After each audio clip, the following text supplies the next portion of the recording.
প্রমাণিত আছে আমার নবী মেরাজ করেছেন বাইতুল্লাহ থেকে বাইতুল মুকাদ্দাস এতটুকু পর্যন্ত। এরপরে যে বিভিন্ন আলোচনা এগুলো এসেছে বুখারী শরীফের মধ্যে। এই হলো বুখারী শরীফ, এটা হচ্ছে মূল কিতাব। বুখারী শরীফ দেখছেন, এটাই বলে বুখারী শরীফ।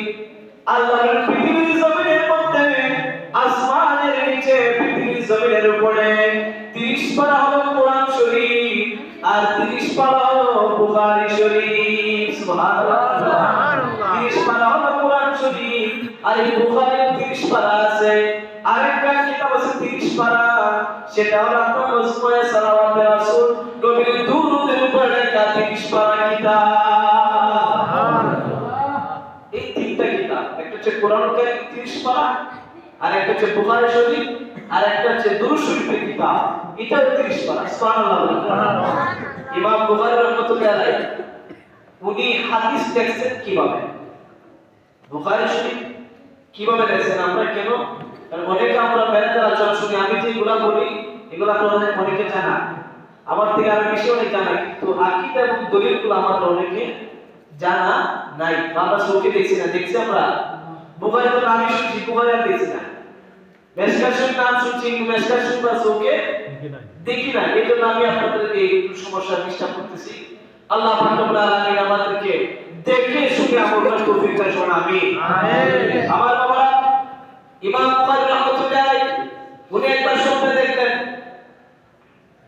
স্বপ্নের মধ্যে দেখলেন কোন এক পাহাড়ের মধ্যে যে আমার নবীর শরীর মুবারকের মধ্যে মাছি বসতেছে আর ইমাম বুখারী সেই পাশ থেকে সরাই দিতেছে। সুবহানাল্লাহ, আর একটু জোরে বলুন সুবহানাল্লাহ। উনি ইমাম সাহেবের কাছে বলেন, আয় আমার উস্তাদ মুকাররম, আমি গত রাতে এরকম স্বপ্ন দেখেছি যে আমার নবীর শরীর মুবারকের মধ্যে মৌমাছি বসেছে আর আমি সেগুলো নিজে হাতে পরিষ্কার করতেছি। ওনার উস্তাদ বলেন, আয় ইমাম বুখারী, বলছিনি তুমি এমন একটি কাজ করবা যে কাজের মধ্যে আমার নবীর সুন্নাত জীবিত থাকবে। সুবহানাল্লাহ। সেই কাজটা কি? বলে তুমি 30টা পারা নিয়ে আমার নবীর হাদিস সংকলন করবা। সুবহানাল্লাহ। নবীর সত্য থেকে বলেছে ইমাম বুখারী হাদিস।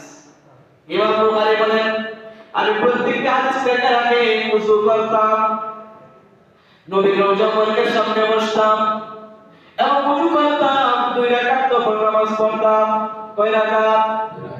2 রাকাত নফল নামাজ পড়তাম। নফল নামাজ পড়ে আল্লাহর দরবারে দোয়া করতাম, আল্লাহ আমার প্রিয় নবী মাহবুবের হাদিসগুলো আমি দেখতেছি, আমার নবী যদি অনুমতি দেয় রোজা থেকে আমি হাদিস কাটা লিখব।